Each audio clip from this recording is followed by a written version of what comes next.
The sun over the Colorado Territory in the summer of 1879 was not a gentle thing.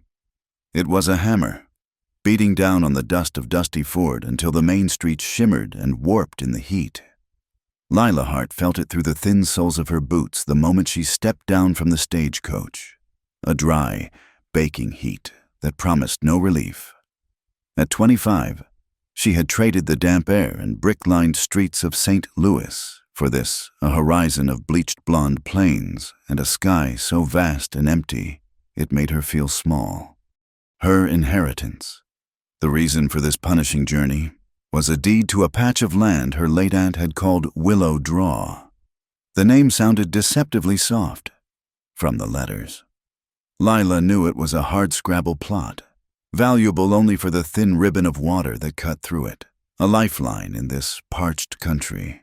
It was her one chance to build something that was hers alone, away from the clatter of sewing machines in a dim parlor and the condescending pity of families who hired her as a tutor but treated her as little more than a servant. Independence. The word had a taste, and it tasted like the dust coating her tongue. The town itself was a collection of raw timber buildings huddled together as if for comfort against the endless expanse. A general store, a saloon with bat-wing doors that sighed in the hot breeze, a bank, a smithy, and a handful of other structures stood weary vigil. The air smelled of sage, horse, and something else, something sharp and metallic, like the threat of a storm that never came.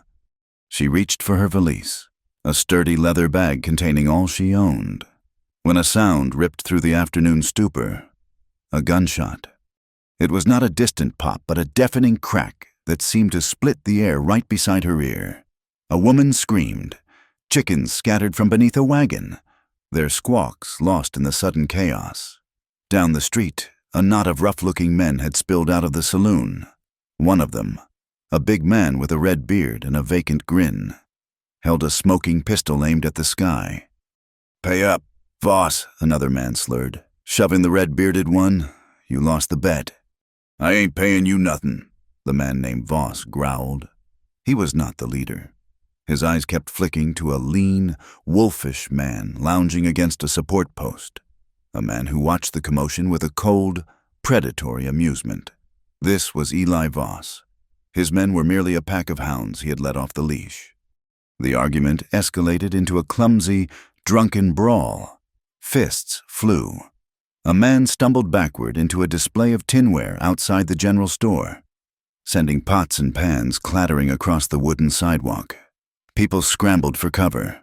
The stagecoach driver, a grizzled man with no interest in local disputes, was already urging his tired team away, leaving Lila standing alone by her luggage.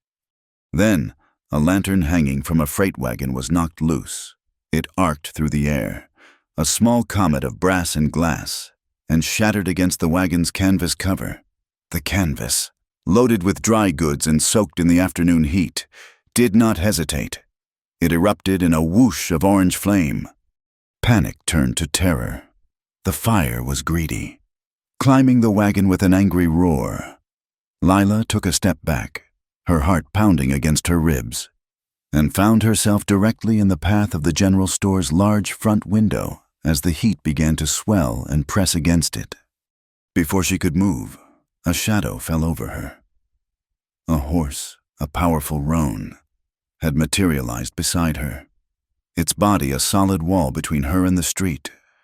A man was in the saddle, his movements fluid and unhurried amidst the frenzy.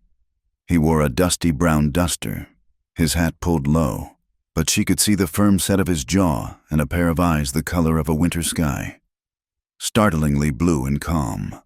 The store window exploded outward. Glass rained down, a shower of glittering shards. The roan snorted but stood its ground, unflinching, shielding her from the worst of it. A few pieces pinged off the man's leather coat. He did not even flinch, his attention fixed on the man with the red beard, who had drunkenly retrieved his pistol and was now waving it about with stupid arrogance.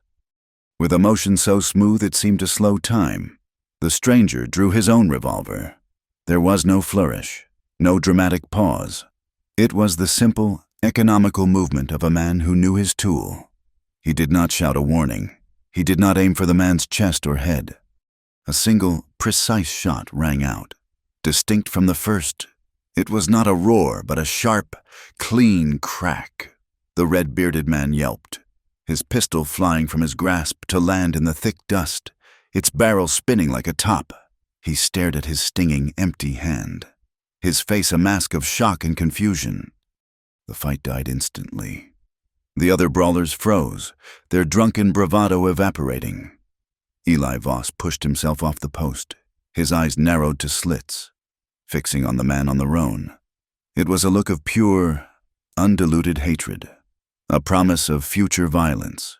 But for now, he just jerked his head at his men. They sullenly retrieved their cohort and melted back toward the saloon.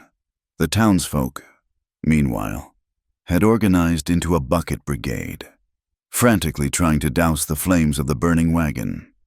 From the shaded porch of the bank, a man in a fine suit watched the entire scene unfold. He was tall and silver-haired, his face impassive, but his eyes followed Lila. Judge Silas Crow, the name on the bank and the courthouse, took in her worn but resolute traveling dress, her solitary figure, and the deed she clutched in her hand. His gaze was like that of a hawk assessing a field mouse, noting its position, its vulnerability, its inevitable fate. He saw not a woman, but a complication, a pawn that had just appeared on the board. The rider dismounted, his boots making a soft thud in the dust. He looped the reins over a hitching post and turned to Lila. "You all right?"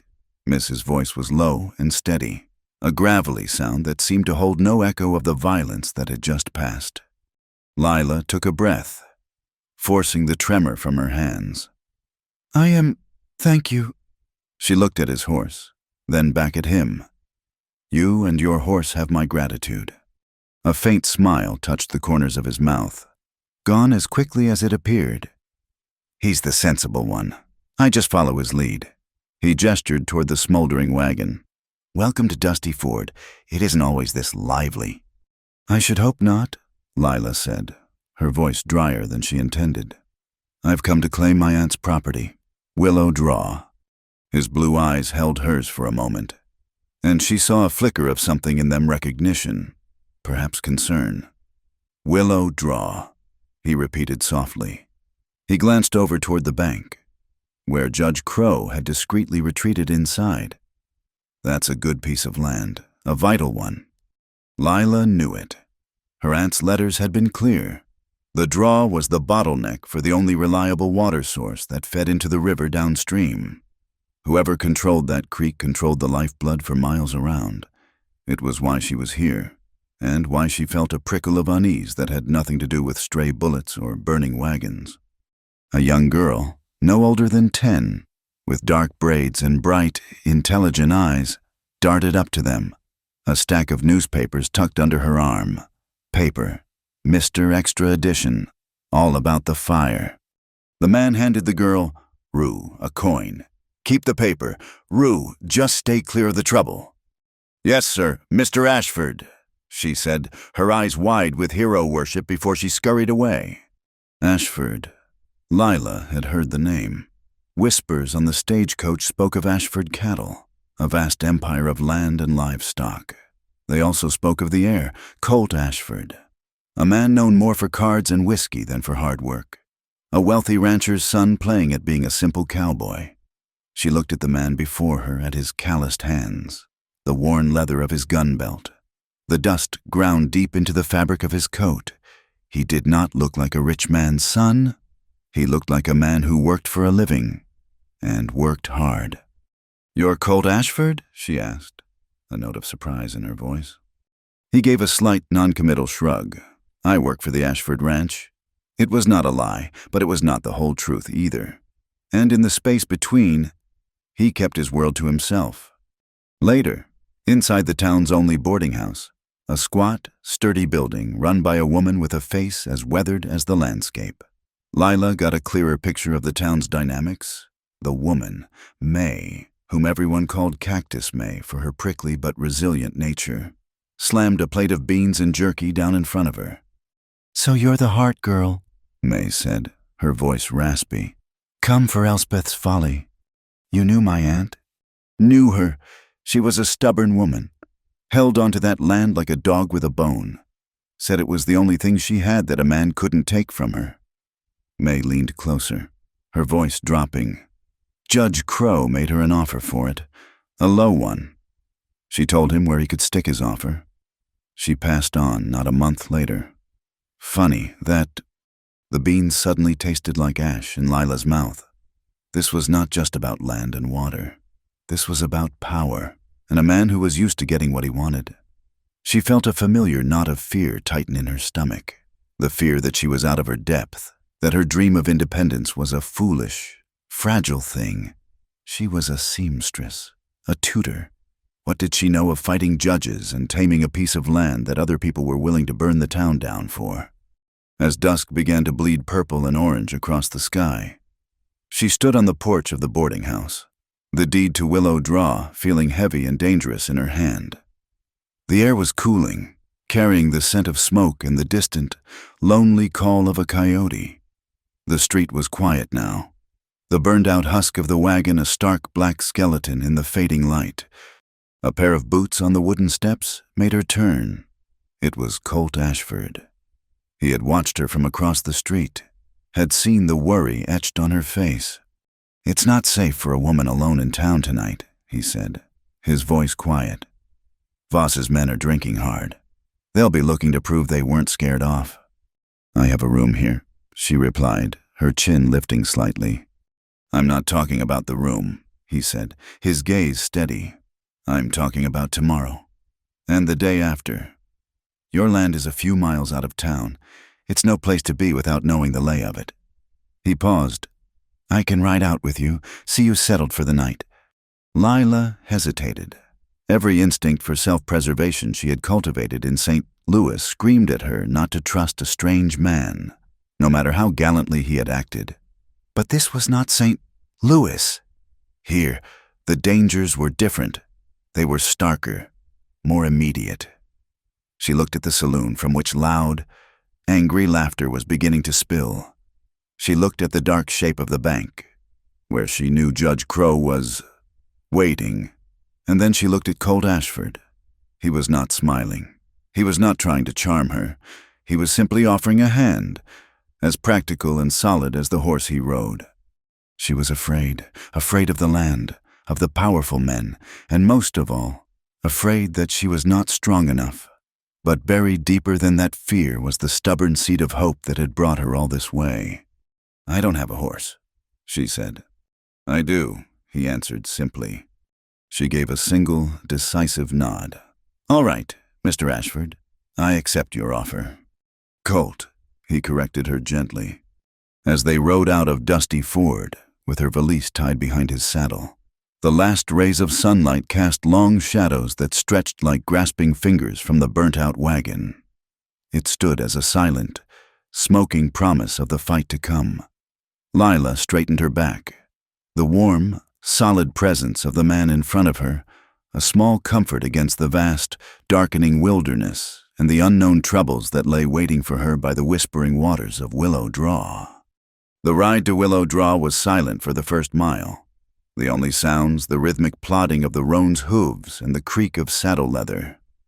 The sun dipped below the horizon, painting the clouds in fiery strokes of orange and violet.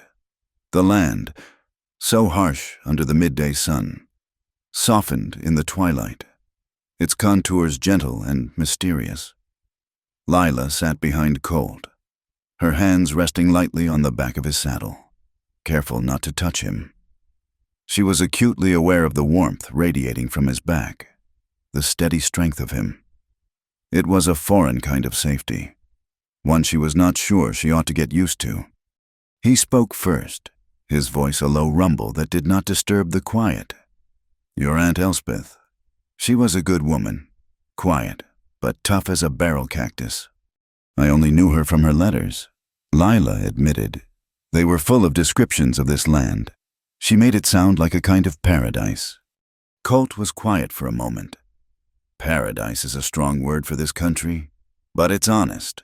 It gives what you earn from it. No more, no less.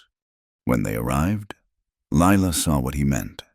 Willow Draw was not a lush oasis.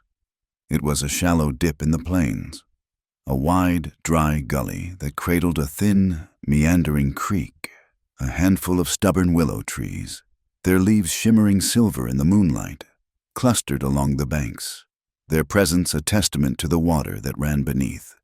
A small, dilapidated cabin, barely more than a shed, sagged near the water, its windows dark and empty. A section of barbed wire fence lay coiled and rusted on the ground. This was her inheritance. A trickle of water, a broken-down shack, and a whole lot of work. Yet, looking at it, Lila felt not despair, but a fierce, possessive surge of hope. It was hers. Colt swung down from the roan and helped her dismount.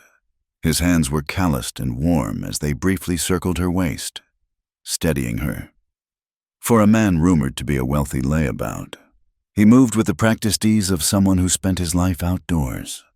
"The cabin will need a lot of work before it's fit to live in," he said, his gaze assessing the structure. "For tonight, a tent is your best bet." He produced a roll of canvas and a small axe from his saddlebags.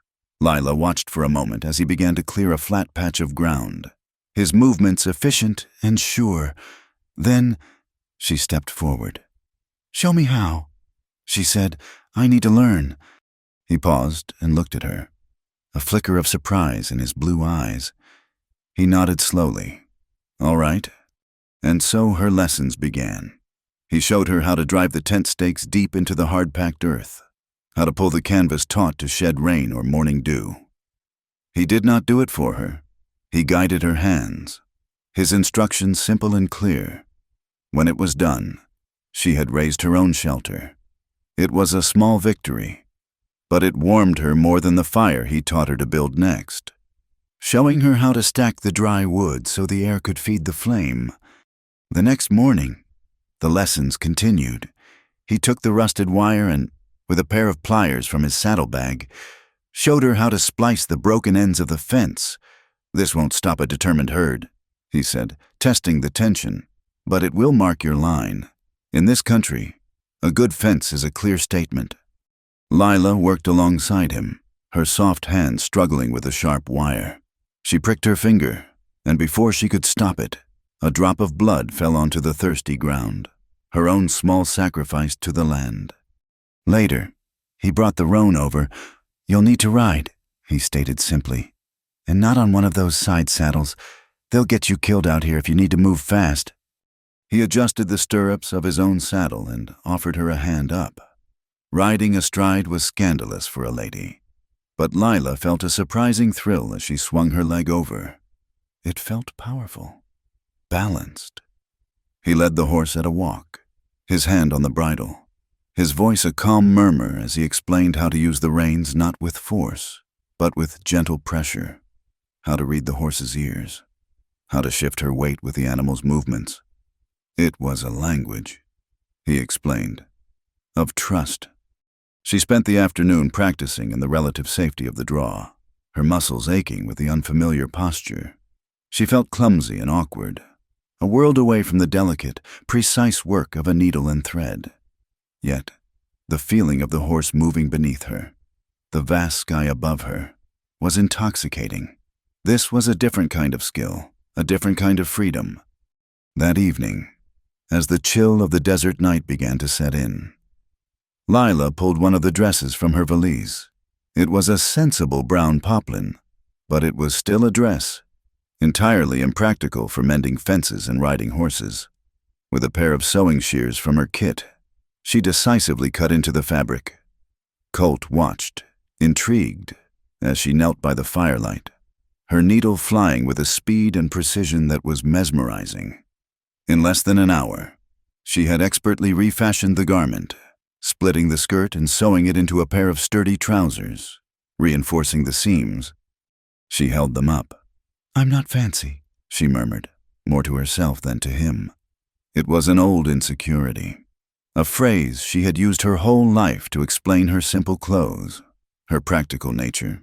Here, for the first time, it felt less like an apology and more like a creed. Colt just nodded, a look of respect in his eyes. Fancy doesn't last long out here, practical does. He stayed for 3 days. He never overstepped, never did a task for her that she could learn to do herself.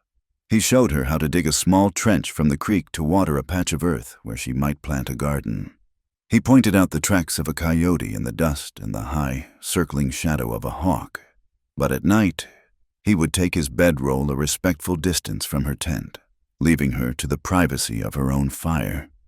During these shared, quiet hours, Lila found herself asking questions, and he, in his reserved way, would answer. She learned he had grown up on a ranch nearby, that he preferred the company of horses to most people, and that he believed a person's worth was in what they could do, not what they owned. He never once mentioned being the owner of the largest cattle operation in the county. To Lila, he was just Colt, a quiet, capable cowboy who seemed to appear whenever trouble was brewing. On the 4th day, Lila rode into Dusty Ford for supplies. She left early, feeling a new confidence as she handled the reins of the gentle mare Colt had borrowed for her from the Ashford Ranch. In town, she went to the general store, her list of necessities, flour, salt, coffee, lanterns clutched in her hand. After her purchases, she stopped at the boarding house for a cool drink of water. Cactus May was there, wiping down the bar with a rag. "Heard you got an escort out to your place," May said without preamble, her eyes sharp. "Colt has been a great help," Lila said carefully. "He's a good man, not like his father was." May grunted.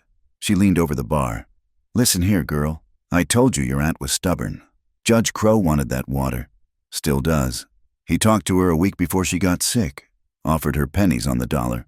When she refused, he told her the deed had irregularities, said the county seal looked smudged, that he might have to review it." Lila felt a chill despite the heat. "What does that mean?" "It means a man like Crow can make a smudge on a paper mean whatever he wants it to mean," May said grimly. "Just watch your back. That's all I'm saying." Lila left the boarding house with a heavy heart. The threat was no longer just a physical one from men like Voss. It was a quiet, insidious one that came wrapped in legal paper. As she loaded her supplies, she overheard 2 men talking by the smithy. "Heard old Elspeth's ghost is still wailing out at the draw," one said, spitting a stream of tobacco juice. "Voss's boys said they heard it the other night. A woman crying on the wind. Scared their horses something fierce." The other man chuckled. "That place is haunted. No decent person would want to live out there." Lila knew nonsense when she heard it. It was a clumsy, foolish story, clearly fabricated by Voss's men to frighten her away. A ghost. It was almost laughable, but the intent behind it, the desire to isolate her and paint her land as cursed, was not. The ride back to Willow Draw felt different. The landscape, which had seemed open and free that morning, now felt watched. Once, she looked up at a high ridge and thought she saw the silhouette of a rider, still and watchful. But when she blinked, he was gone. She dismissed it as a trick of the heat. She did not know that Colt, having seen her ride into town, had sent one of his most trusted ranch hands, a man named Tom, to keep a distant, protective eye on her. Her resolve was tested 2 days later. The morning dawned unnaturally still and yellow. The air grew thick, heavy with dust. Colt had ridden out to check on her, and his eyes were on the horizon. "Sandstorm," he said, his voice tight. "A bad one. We need to secure the tent." It came upon them with the speed of a freight train, a roaring wall of yellow grit that blotted out the sun. The wind shrieked, tearing at the willows, whipping the water in the creek into a frenzy. Lila could barely see her hand in front of her face. The mare panicked, pulling at her reins. "Cover her eyes," Colt yelled over the gale. "Calm her down." Lila pressed her face against the mare's neck, her arms shielding the animal's eyes from the stinging sand.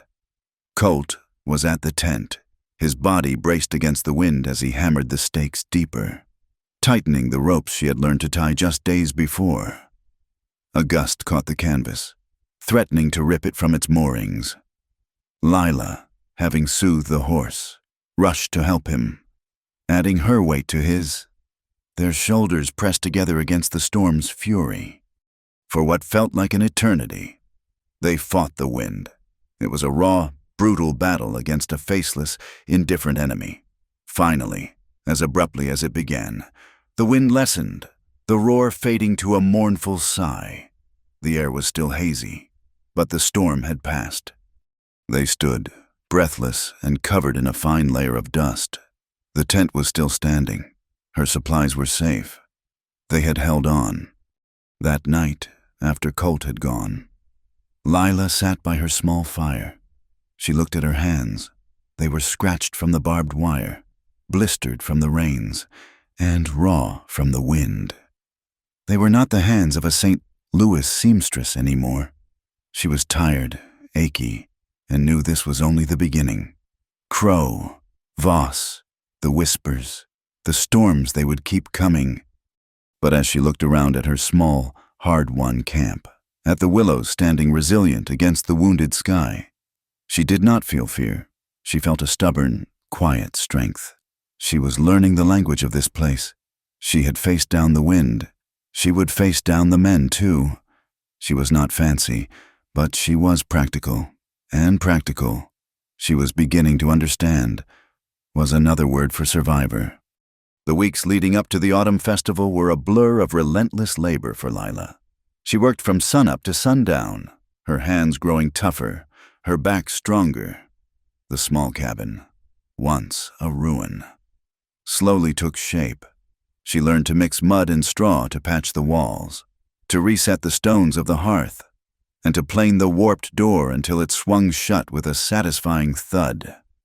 Colt was a frequent visitor, never arriving empty-handed, bringing a sack of nails, a pane of glass for the window, or simply a piece of news from town. He never stayed long, and his help was always offered as a suggestion, not a command. He seemed to understand her fierce need to do this for herself. When the day of the festival arrived, Colt insisted she go. "You cannot work all the time."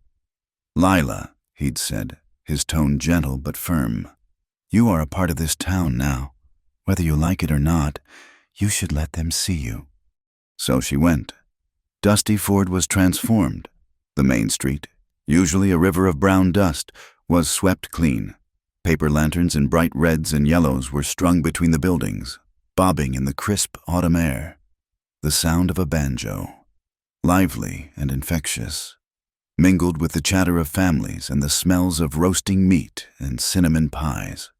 For the first time, Lila saw the town not as a place of threat, but as a community. She felt terribly out of place. The other women wore their best calico dresses, their hair neatly pinned. Lila wore her refashioned riding trousers and a simple cotton blouse, the only practical things she owned. She stood awkwardly at the edge of the square, a solitary figure amidst the celebration, until a small hand tugged on her sleeve. It was Rue, the little newspaper girl, her dark braids decorated with wildflowers. "Miss Lila, are you going to enter the pie-eating contest?" Lila smiled. "I think I will leave that to the professionals." Rue. Colt found them there, a cup of cider in each hand. He passed one to Lila, his fingers brushing hers. He looked different today, cleaner. The trail dust was gone, and he wore a dark blue shirt that made his eyes seem even brighter. He was still quiet, but a relaxed humor played at the corners of his mouth as he watched the festivities. He pointed to the far end of the square, where a horse race was about to begin. A flashy rider on a magnificent black stallion was preening for the crowd, while a young ranch hand on a scrappy-looking Mustang waited patiently. $10 says the Mustang wins," Colt said to no one in particular. Lila watched as the race began. The black stallion shot forward, a picture of power and grace, but the young ranch hand rode with a quiet skill, conserving his Mustang's energy. On the final turn, As the stallion began to tire, the little Mustang surged ahead, its powerful legs eating up the ground. Crossing the finish line a full length ahead, the crowd roared. "Flash doesn't win races," Colt said with a satisfied nod. "Stamina does." He looked at Lila, and she knew he was not just talking about horses. The day wore on, filled with simple pleasures. Lila found herself slowly relaxing. Then, a small commotion erupted near the contest booths. Rue had been climbing on a fence to get a better view of a puppet show and had torn a long, nasty rip in the skirt of her new dress. She was trying hard not to cry. Her mother looked distraught. "It is ruined," the woman lamented. "And it took me a month of saving to buy the fabric." Without a second thought, Lila knelt beside the girl. "Let me see." "Rue." She examined the tear. "It is a clean rip. It can be mended." She opened the small satchel she always carried, which held not a pistol, but her own well-worn tools, a thimble, needles, and spools of sturdy thread. It just so happens there is a contest for the fastest seamstress. She sat Rue down on a crate, and her hands, which had grown so accustomed to the rough work of the homestead, became instruments of delicate grace. Her needle danced through the fabric, the stitches so small and even they were nearly invisible. The townswomen, who had initially eyed her practical trousers with suspicion, gathered around to watch, their expressions changing from curiosity to admiration. In minutes, the tear was gone, the dress as good as new. Rue threw her arms around Lila's neck, and the crowd broke into spontaneous applause. Cactus May, who was judging the baking contest, stomped over and declared Lila the winner of a non-existent sewing prize, pressing a warm apple pie into her hands. Lila felt a blush rise to her cheeks, a warmth that had nothing to do with the autumn sun. For a moment, standing there with the pie in her hands and the genuine smiles of her neighbors all around her, she felt like she belonged. It was then that the warmth turned to ice. Judge Silas Crow was walking toward her, a path clearing before him as if by an invisible force. He was impeccably dressed as always, a stark figure of black wool and polished leather amidst the homespun crowd. He was not alone. The town sheriff, a man whose loyalty to Crow was well known, walked a pace behind him. Crow stopped in front of Lila, his smile thin and cold. "Miss Hart, I'm pleased to see you enjoying our little celebration." "Judge," Lila said, her voice steady, though her heart had begun to hammer against her ribs. "I am afraid I have some unfortunate business to discuss," he said, his voice loud enough for those nearby to hear. He produced a folded document from his coat pocket. "It has come to my attention as the magistrate of this county that there appears to be a significant irregularity concerning the deed to the property you currently occupy." A hush fell over the crowd. The banjo music faltered and stopped. "An irregularity," Lila repeated, her voice tight. "Indeed," Crow said, tapping the paper. "The official county seal, it seems, smudged, unclear, under territorial law. Any such ambiguity renders the title transfer questionable until it can be thoroughly investigated." He unfolded the document. It was a court order, therefore, to protect the interests of the county and the integrity of the land title process. The court is placing the property known as Willow Draw under temporary administrative oversight, effective immediately. The words hung in the air, a public declaration of war. He was taking her land, not with guns, but with a piece of paper, a pen, and the chilling authority of the law he himself embodied. Colt moved then. He stepped forward, placing himself between Lila and the judge. His easygoing humor was gone, replaced by a cold fury that radiated from him like a winter frost. His hand did not go to his gun. It did not need to. The menace in his eyes was enough. "Crow," he said, his voice dangerously low.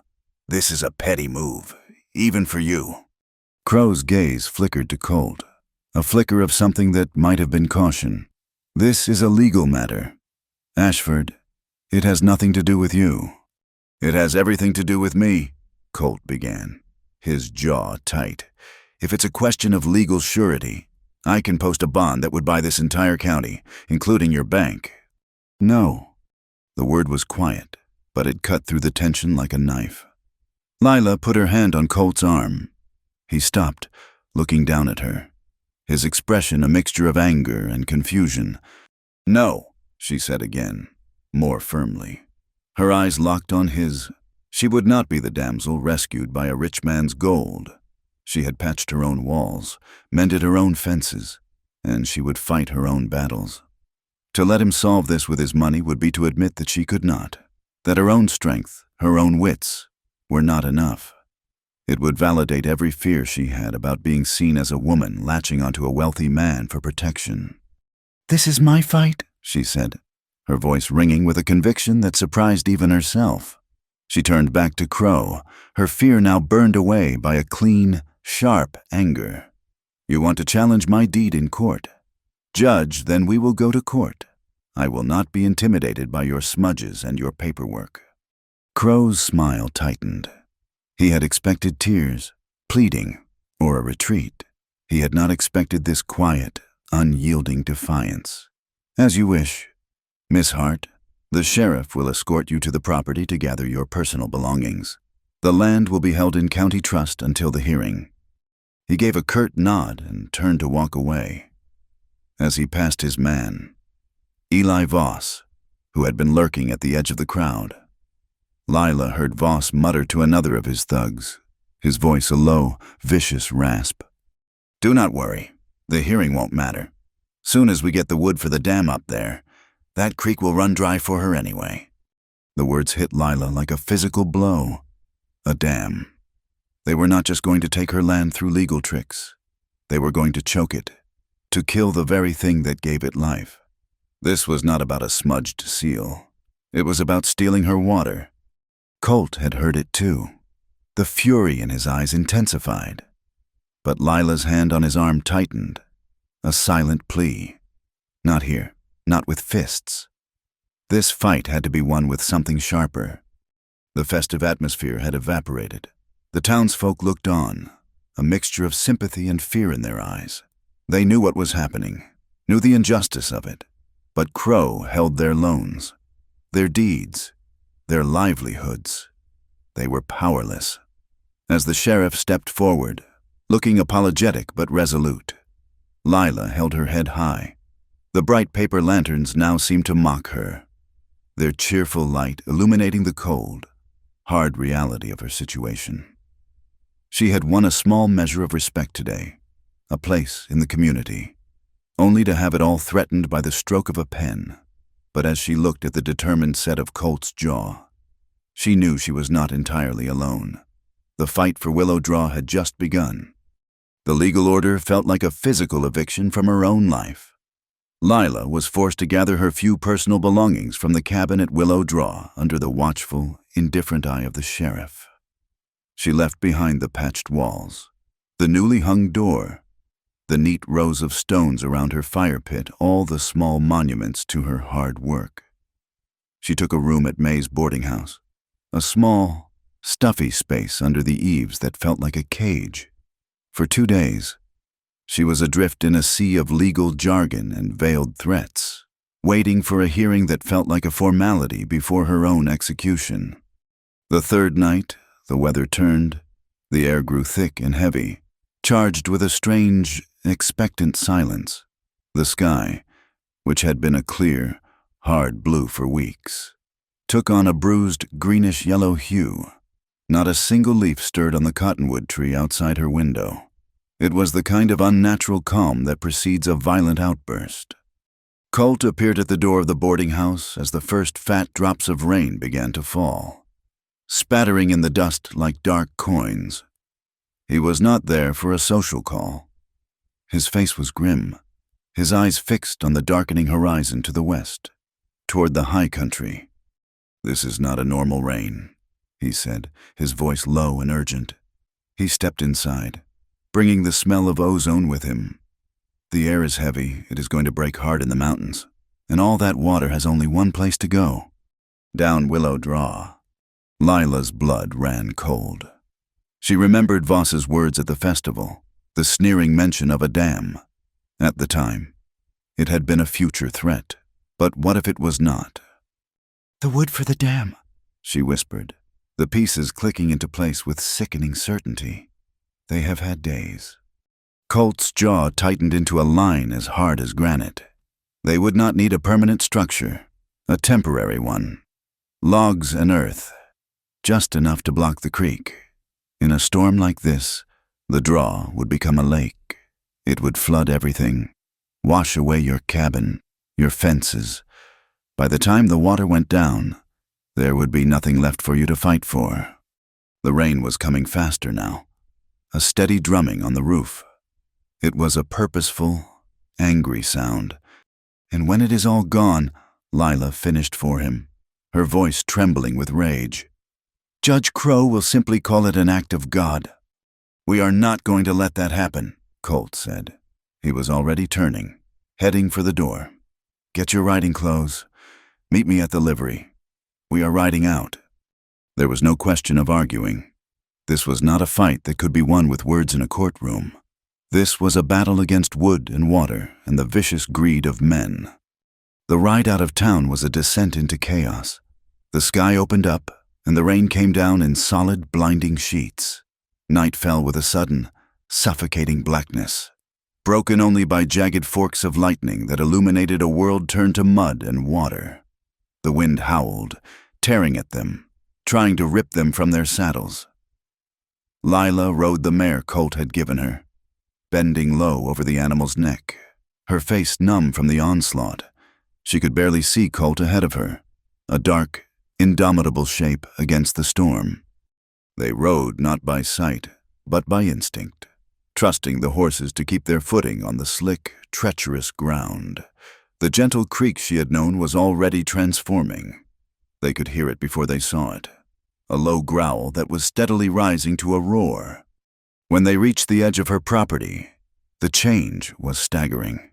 The narrow ribbon of water was now a churning, muddy torrent, spilling over its banks. It was rising fast, upstream, hidden by a bend in the draw. The source of the unnatural swelling was waiting. They found the dam a quarter of a mile further up. It was a crude, brutal thing.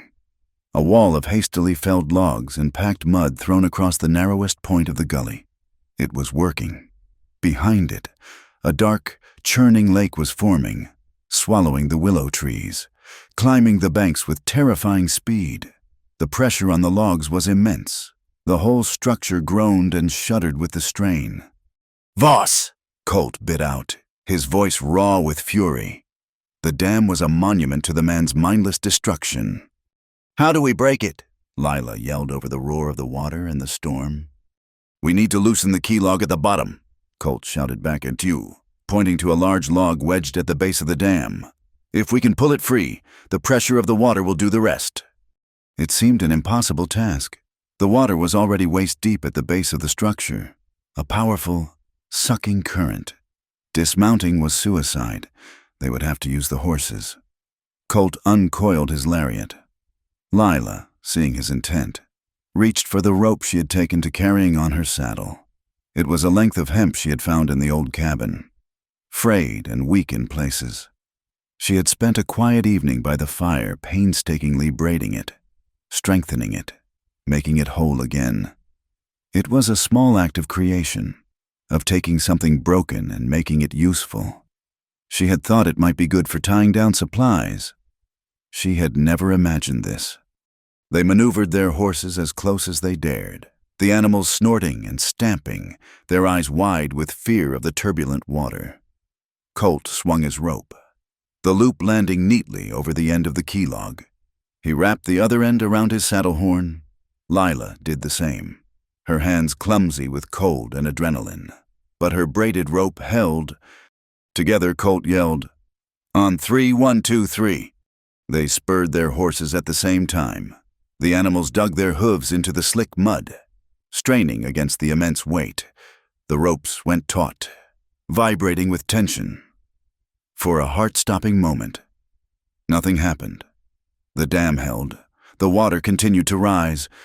Then, with a sound like a great beast groaning in its sleep, the key log shifted.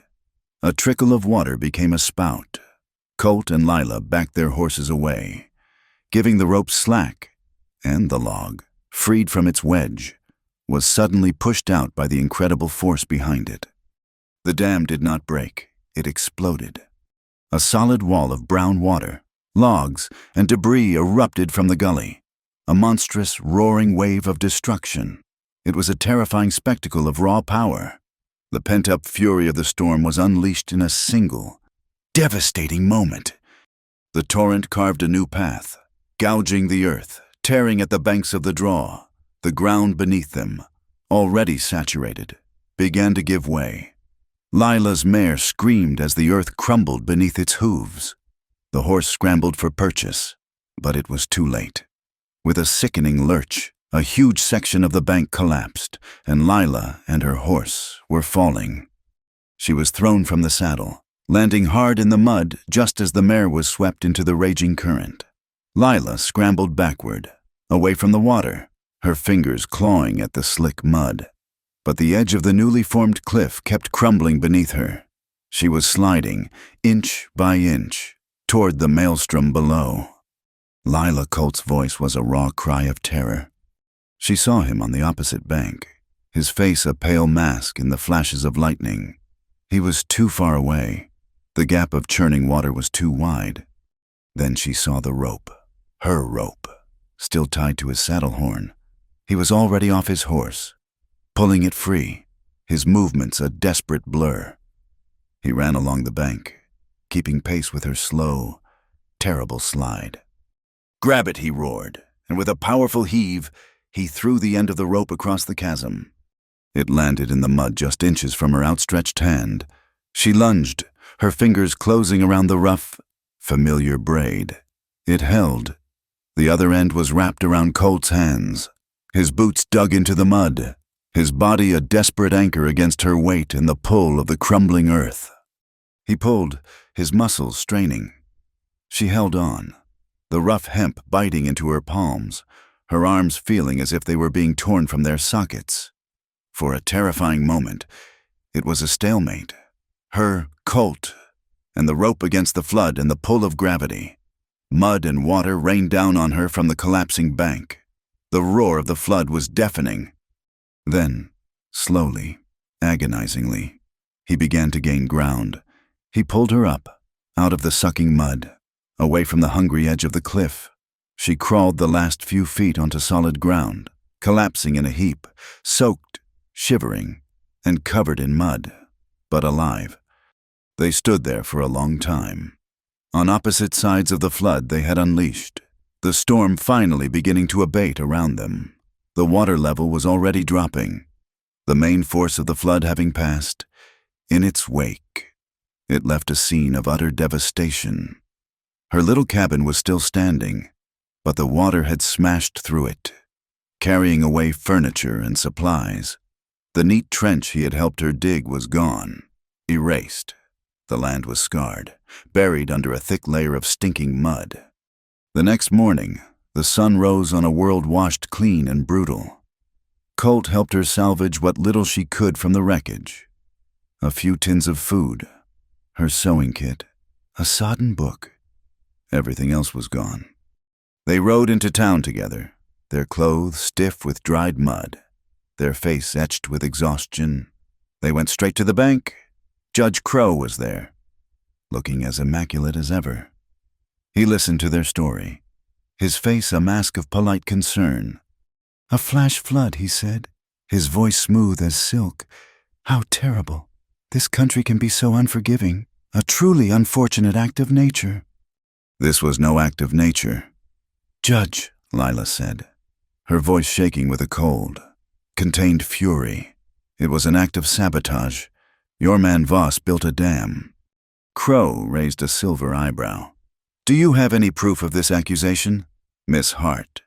Did you see Mr. Voss or his men? Do you have any witnesses?" Lila's heart sank. They had no proof, just a washed-out dam and a story that Crow could easily dismiss. The logs would be explained away as debris from the storm. "I see," Crow said when she did not answer. "Well, in light of this natural disaster, it seems the county's administrative oversight is more necessary than ever to ensure the land is properly managed and its resources protected." Of course. He had won. He had used the very forces of nature as his weapon and was now using the law as his shield. Lila and Colt walked out of the bank into the bright, unforgiving sunlight. The people on the street watched them, their faces a mixture of pity and fear. No one offered help. No one spoke out. They were all trapped in Crow's web. Lila looked back toward the hills, toward her ravaged piece of land. She felt a despair so profound it was like a physical weight. She had fought the wind and the water, and she had survived. But this enemy, this man in his fine suit, was more powerful than any storm. Then she felt the sting in her palms, the raw, chafed skin where she had gripped the rope, her rope, the one she had made. It had saved her life. She had not been a passive victim waiting for rescue. She had, in a way, been a part of her own salvation. She stopped and turned to Colt, a new and dangerous light in her eyes. The fear was gone, burned out and replaced by something hard and unyielding. "He is right," she said, her voice quiet but clear as a bell. "We have no proof. We cannot fight him out here in the mud and the water." She looked from her own muddy hands to the clean, polished doors of the bank. "The real fight is not on the land," she said. "It is in there, in his office, in his ledgers and his contracts. That is where he hides his crimes, and that is where we will find our proof." Colt did not take her to the grand Ashford ranch house that was spoken of in whispers, a place of legend in the county. Instead, he led her to a long, low-slung warehouse set a good distance from the main buildings. It was a place of work, clean and orderly, smelling of dry hay, tanned leather, and the clean scent of rain on a tin roof. He lit a lantern, its golden glow pushing back the cold, damp shadows, and pointed to a cot in the corner with a thick wool blanket folded neatly upon it. "You can rest here," he said. "It is dry and warm. No one will bother you." Lila could only nod, a profound weariness settling deep into her bones. Every muscle ached. Her hands were raw, the rope burns a fiery reminder of how close she had come to being swallowed by the flood. She sat on the edge of the cot, the rough wool a small comfort against her chilled skin. Colt brought her a tin cup of water and a plate with a piece of bread and cheese. It was simple, practical fare, and she was grateful for it. They existed in a shared silence for a long time, the only sound, the steady, rhythmic drumming of the rain on the roof. The storm had passed, leaving behind this gentle, weeping sound, as if the sky itself were mourning the devastation below. Lila looked down at her hands, at the dirt ground deep under her nails. She touched her hair, feeling the stiff, gritty strands of dried mud. Her riding clothes, the ones she had so cleverly fashioned from a dress, were torn at the knee and stained beyond recognition. She caught a distorted glimpse of herself in the polished brass of the lantern's base. She saw a wild, bedraggled creature, her face smudged with dirt, her eyes hollow with exhaustion. And in that moment, the fragile dam holding back her own flood of insecurities finally broke.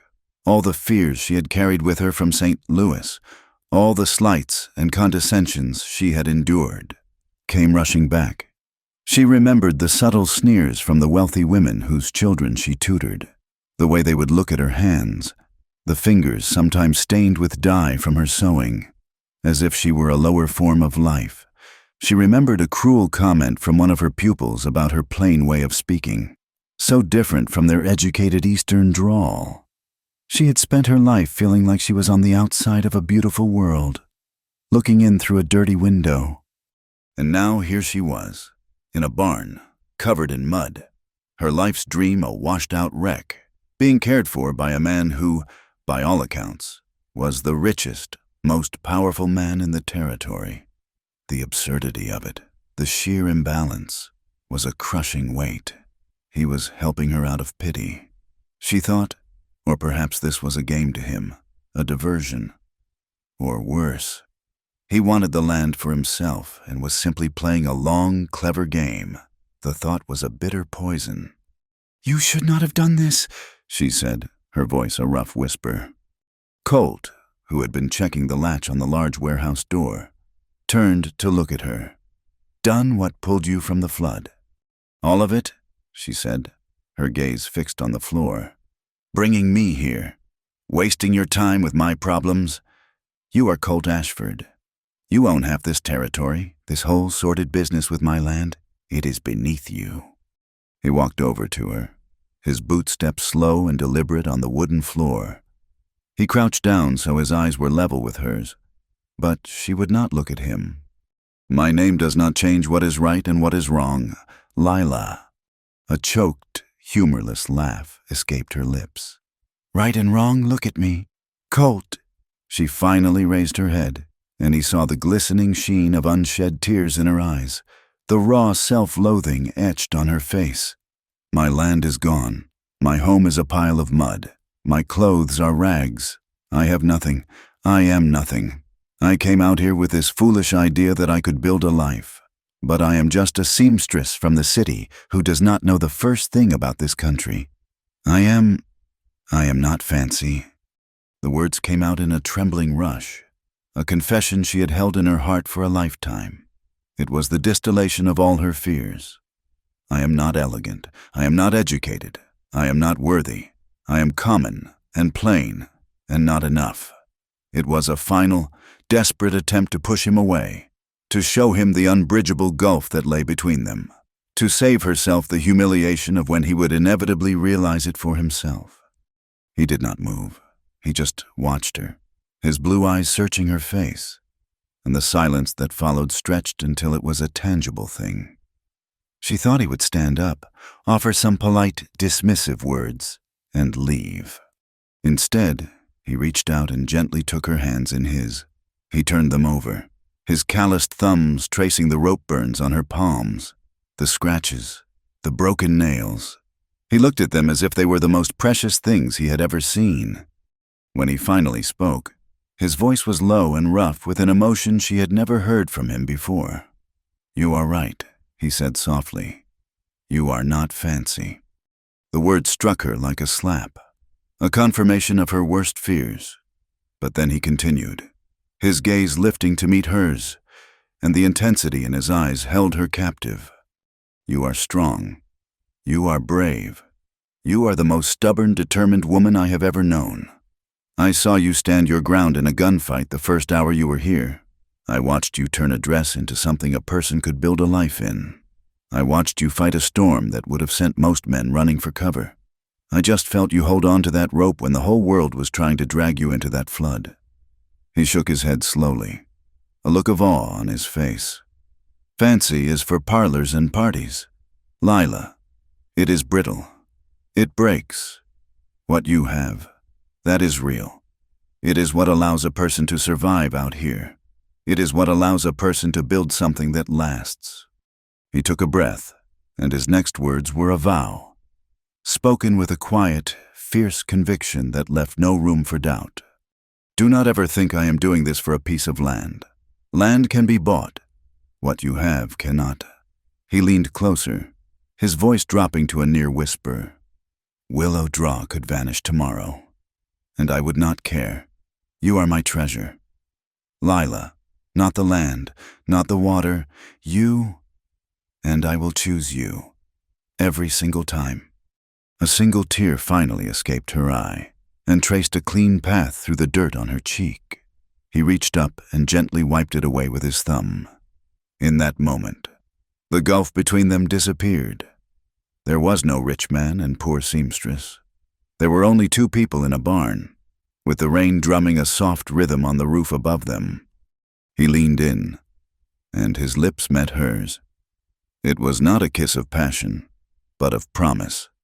It was gentle, warm, and achingly tender. It tasted of rain and salt and the undeniable truth of his words. It was a kiss that sealed a pact, a quiet acknowledgement that they were in this together, bound by something far stronger than a legal dispute. When he pulled away, he rested his forehead against hers, and they simply breathed, the warmth of his presence a shield against the cold night. "Tomorrow," he said against her hair, "we fight back, but we do it our way. With the truth, no more reacting. We take the fight to him." Lila nodded, a new strength flowing through her. The despair was gone, replaced by a clear, cold resolve. The next morning, the change was palpable. Colt gave his foreman, Tom, a quiet set of instructions, effectively handing over the day-to-day management of the vast Ashford cattle operation. "My priority," he said simply, "is seeing justice done in Dusty Ford." He then rode into town and went straight to May's boarding house, where the town's most powerful gossips were having their morning coffee. He did not make a grand announcement. He simply stated a fact. "I am a partner in the Ashford Cattle Company," he said, his voice calm and level. "Judge Crow has made a legal error concerning the deed to Miss Hart's property. I will be providing whatever resources are necessary to see that error corrected in a federal court, if need be." He was not a rich boy saving a poor girl. He was an interested party in a legal dispute, a landowner defending the integrity of property rights.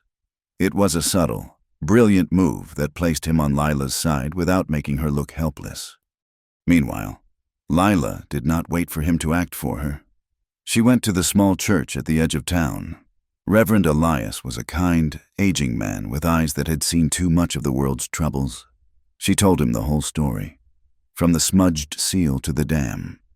The Reverend listened patiently, his hands steepled. "I remember your aunt, child," he said when she had finished. "She was a good woman, and I remember Judge Crow visiting her. He tried to tell me she was not in her right mind, that she should sell her land for her own good. I did not believe him then, and I do not believe him now." He nodded slowly. "The county records are public. They are kept in the courthouse basement. It would be my Christian duty to help a member of my flock ensure their paperwork is in order." From there, Lila went to May. She explained what the Reverend had offered. May's eyes lit up with a combative fire. "That old wolf Crow has been using the law as his own private hunting ground for years," she rasped. "There are stories. People who lost their land in so-called private auctions after they got behind on a loan from his bank. Nobody ever had the guts to look too close." She slammed a fist on the bar. "It is about time someone did." That evening, as the sun began to set, Lila stood outside the boarding house. She saw Colt riding toward her. He dismounted, and they stood for a moment, the street quiet between them. They had both spent the day laying the first stones of their counterattack. He had declared his position, drawing a line in the sand. She had gathered her allies, preparing to dig into the enemy's foundation. The fear and despair of the night before were gone. In their place was a shared purpose, a quiet understanding that passed between them without words. The fight was far from over, but for the first time, they were not just trying to survive the storm. They were learning how to command the thunder. Winter did not arrive in Dusty Ford. It seized it. The first snows came hard and fast, burying the mud and dust under a blanket of pristine, unforgiving white. The world grew quiet, the sounds of the town muffled, the vast plains stretching out in a silent, frozen expanse. For Lila, living in her small room at May's, the cold was a constant presence, a reminder that time was running out. The court hearing for Willow Draw was set for the spring thaw, and Judge Crow was content to let the winter freeze her out, to let her hope die a slow, cold death. Their small conspiracy of truth-seekers, Lila, Colt, May, and Reverend Elias had hit a wall. The county records in the courthouse basement were a labyrinth of dry, dusty facts, all perfectly legal on the surface. Crow was too clever to leave his crimes in plain sight. They knew he was a wolf, but he wore the sheep's clothing of the law with impeccable care. The opportunity came from an unexpected source. Cactus May, returning from a supply run to the neighboring county of Silver Creek, brought news. "They are holding the winter cattle market next week," she announced, pouring herself a steaming cup of coffee. "Biggest one of the year. Every rancher with a brand to sell will be there, and every banker with a loan to give." Her eyes, sharp as a hawk's, found Lila's. "Judge Crow never misses it. He sends his clerk, a mousy little fellow named Finch, to handle his business. The man drowns in paperwork every year." A plan began to form, a delicate and dangerous piece of needlework. Lila's greatest asset in St. Louis had been her education, her clear, precise penmanship that was a world away from the rough scrawls of most men. She was a tutor. She was a scribe. "A busy clerk might need an assistant for the day," Lila said softly, the idea taking root. Someone to help keep the books in order. Colt, who had been listening from a corner of the room, straightened up. The plan was risky, but it was the first real chance they had had. "I will be there," he said. "I will make a show of buying a new bull for the Ashford herd. A big, expensive one. I will make sure Voss and any of Crow's other men are watching me, not a temporary clerk in a dusty tent." Their third co-conspirator was Rue, the little girl, fiercely loyal to Lila, and Colt was the perfect messenger. She could move through the crowded market unnoticed, a shadow with bright, observant eyes. A week later, they put their plan into motion. The Silver Creek cattle market was a chaotic city of canvas and steam. The air was thick with the smell of livestock, wet wool, and wood smoke. So cold that every breath was a visible cloud. Thousands of cattle stood in makeshift pens, their lowing a constant, mournful chorus. Auctioneers bellowed from wooden platforms, their voices hoarse. Lila, dressed in her plainest clothes, her face partially hidden by a wool scarf, approached the tent that served as the market's financial office. Inside, she found a man who fit May's description perfectly. Mr. Finch was small and overwhelmed, with ink stains on his fingers and a permanent look of panic in his eyes. He was trying to manage 3 conversations at once while a stack of contracts threatened to slide off his rickety table. Lila waited for a lull and then stepped forward. "Pardon me, sir," she said, her voice calm and steady. "It appears you have more work than 2 hands can manage. I have a clear hand and a quick mind for numbers. I would be happy to offer my services as a clerk for the day, for a modest fee." Finch looked at her, his desperation warring with his suspicion. Lila picked up a spare piece of paper and a pen. In swift, elegant script, she wrote, "The quick brown fox jumps over the lazy dog." He stared at the perfect lettering, a look of pure, unadulterated relief washing over his face. "You are hired," he said without a moment's hesitation. For hours, Lila worked, her head bent over the ledgers. She was a model of efficiency, recording sales, tallying figures, and organizing contracts. Finch was delighted, but all the while, Lila was searching. She handled the main ledgers first, the ones that would be subject to public scrutiny. They were, as she expected, immaculate. The real secrets, she knew, would be hidden elsewhere. Her chance came in the afternoon. Finch, called away to resolve a dispute, pointed to a smaller, leather-bound book. "Just record any new promissory notes in there," he said distractedly. "It is just the private ledger for Judge Crow's personal loans." Lila's heart began to beat faster. She opened the book. The pages were filled with Crow's tight, severe handwriting.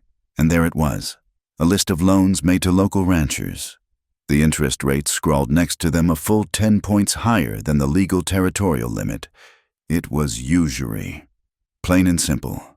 She kept turning the pages, her hand trembling slightly. Then she found what she was looking for. Near the back of the book was a section of contracts. They were titled Temporary Stewardship Agreements.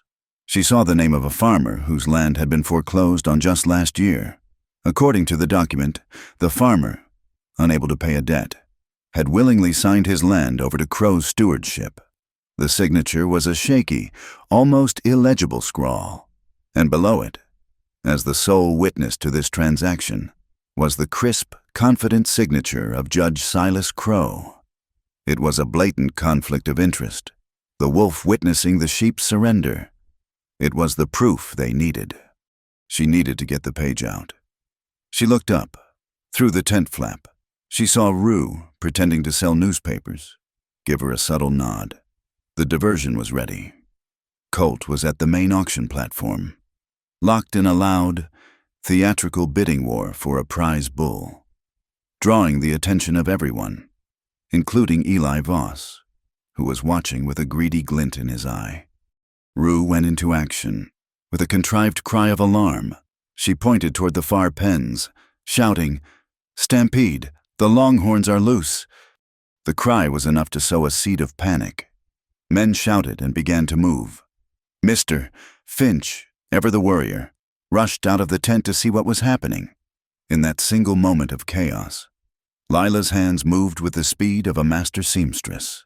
She carefully, silently, tore the page from the ledger. She folded it into a small, tight square and tucked it deep into the pocket of her dress. She had just smoothed the book shut when a shadow fell over the tent entrance. It was Eli Voss. The stampede cry had been a false alarm, and his suspicious eyes had noticed the one person who had not reacted to the panic.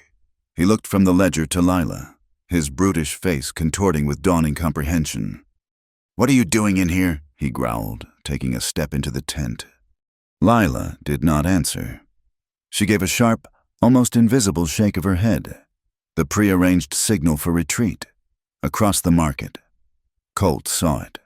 He abandoned his auction instantly, swinging into his saddle. Lila bolted. She darted out the back of the tent, running through the maze of pens and ropes toward the spot where she had left her horse. Voss let out a roar of rage. "Get her!" The chase was immediate and brutal. Lila threw herself onto her mare's back, kicking the animal into a gallop. Voss and two of his men were right behind her, their horses thundering through the market, scattering people and livestock. They cleared the chaos of the market and burst onto the open plains, a vast, empty canvas of white snow under a gray sky. The pounding of their hooves was the only sound in the frozen world. Lila rode as Colt had taught her, low and balanced, urging the mare on. But Voss's men were closing the gap. Ahead of her lay a wide, frozen creek, its surface a sheet of treacherous, gray-white ice. There was no time to go around. She aimed the mare straight for it. The horse hesitated for a split second at the edge, then leaped, its hooves landing with a terrifying crack on the icy surface. It skittered, finding its footing, and then surged forward. Voss and his men followed, their heavier horses causing the ice to groan and splinter. A web of cracks spread out from under their hooves. It was a desperate, terrifying race across the fragile skin of the creek. Lila could feel the ice vibrating beneath her, could hear the sharp reports as it fractured. She reached the far bank just as Colt appeared, his roan seeming to erupt from a stand of snow-covered pines. He did not ride toward her, but cut across the path of her pursuers, placing himself directly between her and Voss. He brought his horse to a sliding halt, blocking the way. He had given her an escape route, a narrow, rocky canyon known locally as Blue Gate. "Go, Lila!" he yelled. Voss reined in his horse, his face a mask of pure fury. He was trapped between Colt and the unstable ice. "Get out of my way." "Ashford, this ain't your fight. You are on my land now." "Voss," Colt said, his voice as cold and hard as the ice beneath them, "and I am making it my fight." Voss's face twisted into a sneer, a look of pure venom. "You are just like your old man, always trying to clean up a mess he made." The words came out in a torrent of long-simmering resentment. "You think Crow got his start on his own? Your father owed him? He made a bad deal, a secret one, and your precious Ashford pride would not let anyone know. That bank, this whole town, it was all built on a debt your father could not pay. Crow is just collecting what he is owed, with interest." The word struck Colt with the force of a physical blow. Lila, watching from the mouth of the canyon, saw him flinch, a look of shocked disbelief on his face. The sins of the father. It was a burden he had never known he was carrying. For a moment, he was frozen, the revelation robbing him of his certainty. Voss saw his advantage and spurred his horse forward, but the flicker of hesitation in Colt was gone as quickly as it had come, replaced by something harder, something colder. This was not just about Lila anymore. It was about his family's name, about a legacy of lies he had just inherited. He did not draw his gun. He simply moved his roan, a subtle, expert shift of weight, forcing Voss's horse onto a patch of weak ice. The horse stumbled, its leg plunging through the surface with a loud crack, throwing Voss off balance. In that moment of confusion, Colt gave a sharp nod to Lila. It was the only signal she needed. She turned her mare and disappeared into the shadows of Blue Gate Canyon. Colt watched her go, ensuring she was safely away, before he backed his horse off the ice, leaving Voss and his men to struggle with their foundering horse. The immediate danger was over. The incriminating page was safe. But as Colt sat there on his horse, his breath pluming in the frigid air, the silence of the winter landscape descended upon him. The words of Eli Voss echoed in the quiet, a poison that seeped into the very marrow of his bones. He had thought he was fighting another man's battle. He now knew he had been fighting his own all along, a battle started a generation ago, a debt of honor that had just come due. The cold he felt had nothing to do with the snow. The day of the hearing dawned cold and brilliant, the sun a pale disk in a sky the color of washed-out denim. The snow on the ground was packed hard, squeaking under the boots of the townspeople as they filed into the saloon. It had been cleared of its tables and chairs, the long bar at the back the only reminder of its usual purpose. Rough wooden benches had been arranged in rows, facing a makeshift judge's bench where Silas Crow sat, a picture of judicial authority. He believed he was the master of this theater, the sole arbiter of the law in Dusty Ford. Lila sat on the front bench, a small, worn leather satchel on her lap. She was not dressed as a victim. She wore her practical riding trousers and a clean blouse, her hair pinned back neatly.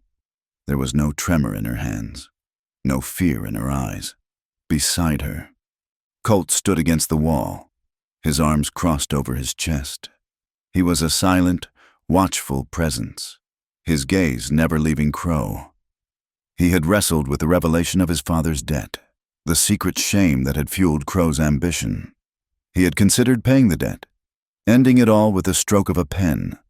But that would have been his father's way. It would not have been justice. It would not have honored Lila's fight. So he stood there, a guardian, ready to block the wind. Crow banged his gavel, the sound unnaturally loud in the tense silence. This hearing is now in session. We are here to resolve the matter of the questionable title to the property known as Willow Draw, currently occupied by Miss Lila Hart. He began with a long, self-important speech about the sanctity of legal documents and the duty of the court to protect the county from fraudulent claims. It was a performance, and he was its only star. He was in the middle of a sentence when the batwing doors creaked open. Reverend Elias entered, and with him was a man no one in Dusty Ford had ever seen before. He was older, with a shock of white hair and a face carved from granite. He wore the black, severe coat of a traveling official, and he carried an air of authority that made Crow seem theatrical and hollow. "Judge Crow," the Reverend said, his voice clear and steady.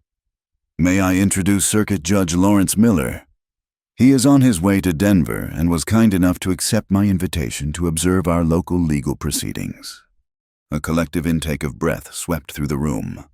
A federal judge. Here. Crow's face, for the first time, lost its smug composure. A flicker of pure, cold panic shot through his eyes before he masked it with a tight, welcoming smile. "Judge Miller, an unexpected honor. Please, join me on the bench." "Thank you. No," Judge Miller said, his voice a low baritone that commanded attention. "I will simply observe from here." He took a seat on the front bench, his gaze sharp and discerning. The entire dynamic of the room had shifted. This was no longer Crow's private kingdom. "Very well," Crow said, his voice a little tight. "Miss Hart, the court has determined your deed to be legally suspect due to an unverified seal. Do you have anything to say before I issue my ruling?" Lila stood. She did not look at Crow. She addressed Judge Miller. "I do, Your Honor." She walked to the front of the room, opened her satchel, and took out the deed. "This is the deed my aunt left me. The seal is smudged. It is true. A smudge made, I believe, by a man in a great hurry to cast doubt on a perfectly legal document."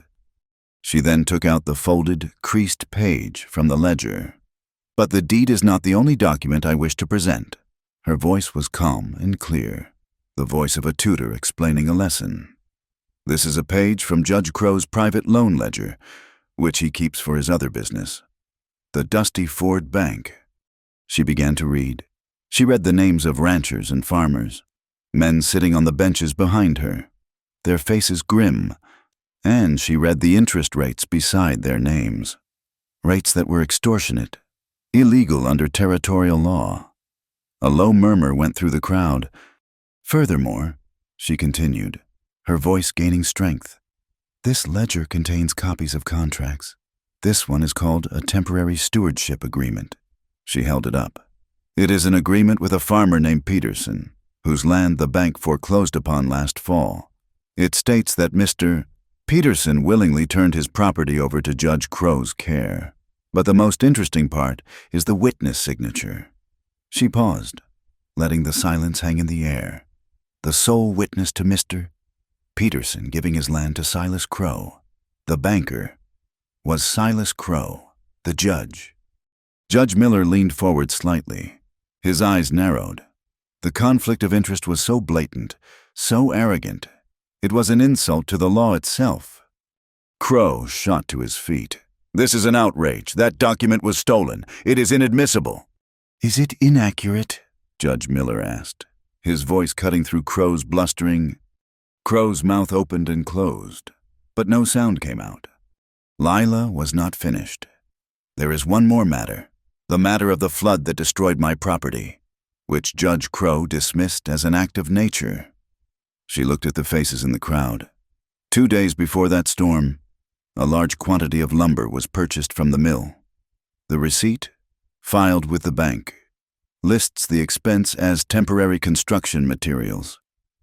It was purchased by a man in the employ of Mr. Eli Voss.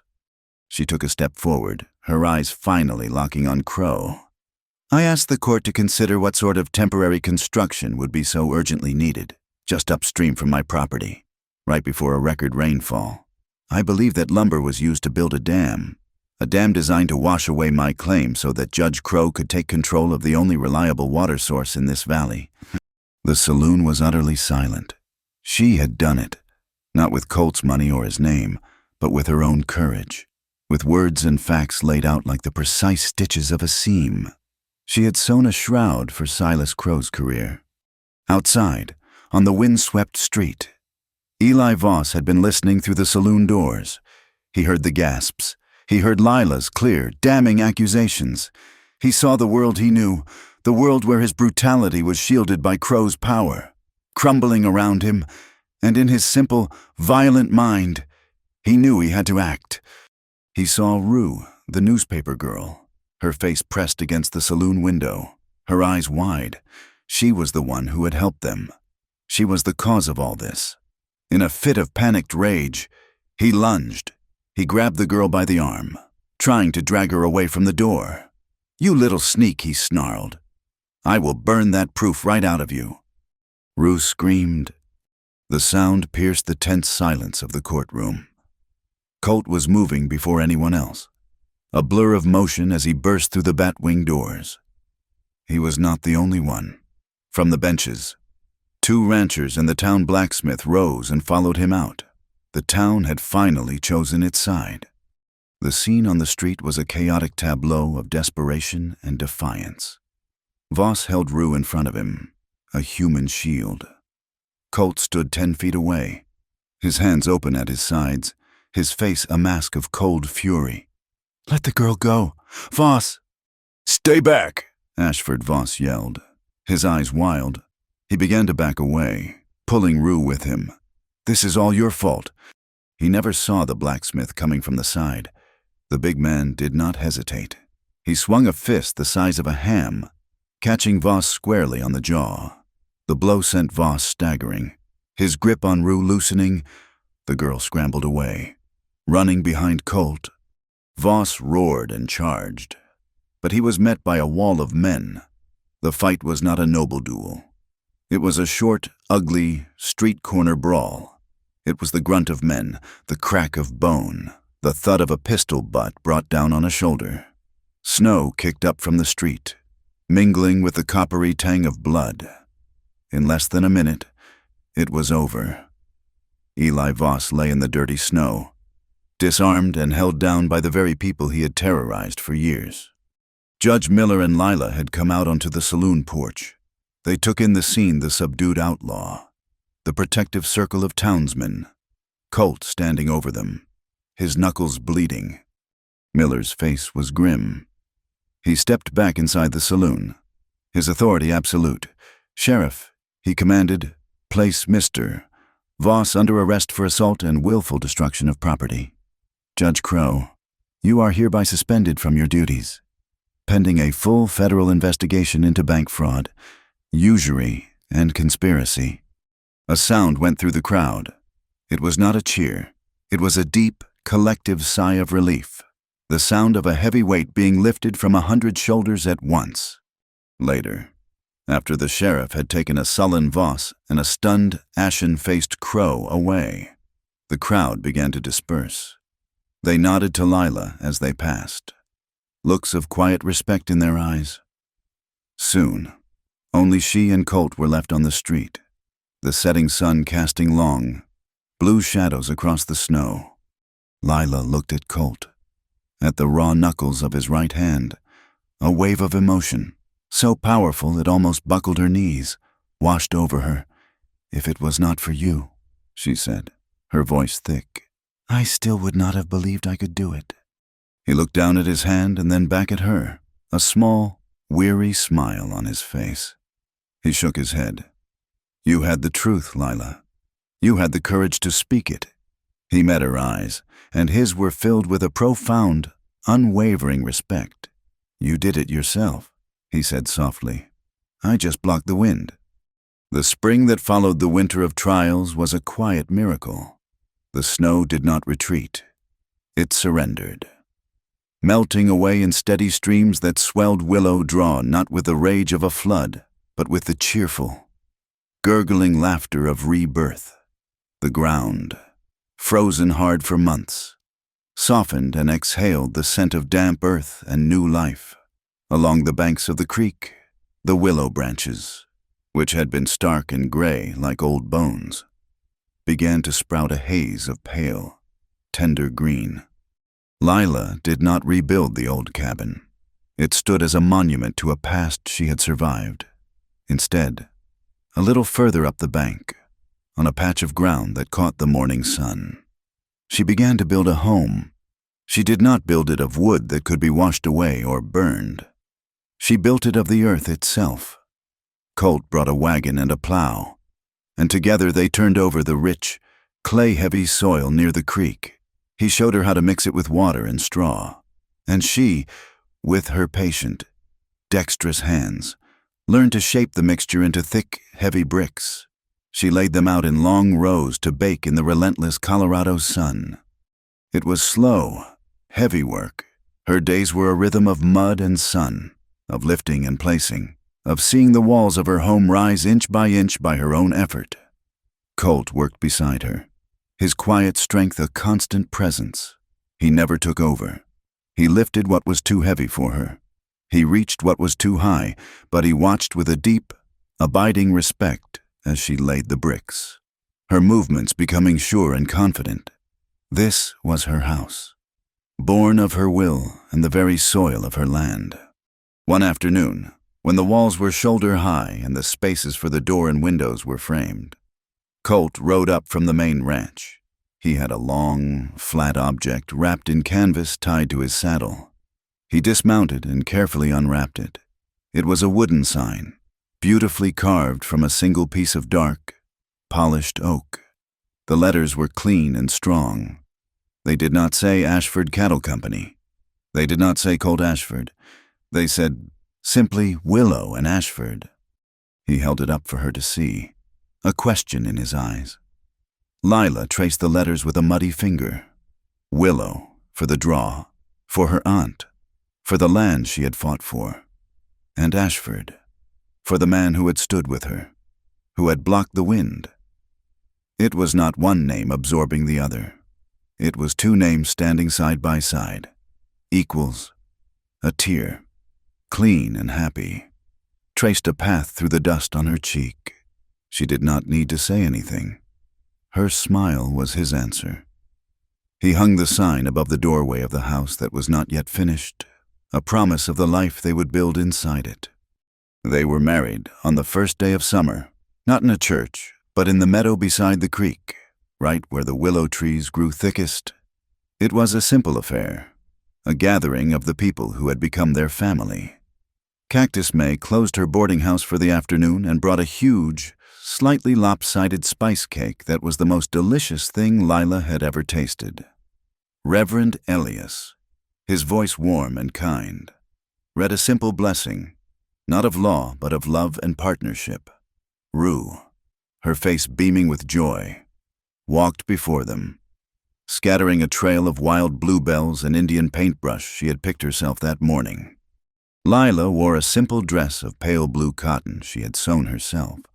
Colt wore a clean shirt and a look of such profound, quiet happiness that it made her heart ache. They did not exchange expensive rings. Instead, he gave her a smooth, gray stone he had found in the creek, and she gave him a leather cord she had braided, strong and resilient, just like the rope that had saved her life. Standing there, with the sound of the water and the warmth of the sun and the genuine smiles of their friends, they made their vows. They were simple promises, not of grandeur, but of steadfastness, of facing the storms and sharing the sunlight together. Their life settled into a new rhythm, one of peace and purpose. Lila, true to her nature, could not be idle. She saw the children of the town, some from the ranches, some from the small Ute encampment miles away, and saw a need in the old, repaired warehouse on the Ashford property. She set up a small school. She used her skills not for the children of the wealthy, but for any child who wanted to learn. She taught them to read, to write their names, to understand numbers. She taught with a patience and a kindness that drew them in, creating a small, warm pocket of hope and knowledge in the vast, wild landscape. Colt, for his part, used his newfound power to heal the wounds his family had helped create. He met with the other ranchers, the same men who had once feared Crow. He did not buy them out or leverage their debts. Instead, he proposed something radical. He created the Willow Draw Water Trust, a legal entity that guaranteed fair access to the water for all the downstream properties. He put his own name on the document first, formally giving up his right to a monopoly. He was using the law not as a weapon, but as a shield for the entire community. He was repaying a debt not with money, but with justice. On the night of their wedding, after the last of their friends had ridden away, they sat on the porch of their new home. The adobe walls held the warmth of the day, and the air was cool and sweet with the smell of sage. The sky was a vast sweep of black velvet, so clear that the stars looked like spilled diamonds. The moon cast a silver path on the water of the creek as it murmured its endless song. Lila leaned her head against his shoulder. The house was solid around them. The land was quiet, for the first time since she had stepped off that stagecoach. She felt a sense of peace so deep it felt like she had finally come home. She smiled in the darkness, a small, private joke between them. "I am still," she murmured, her voice soft against the fabric of his shirt. Not very fancy.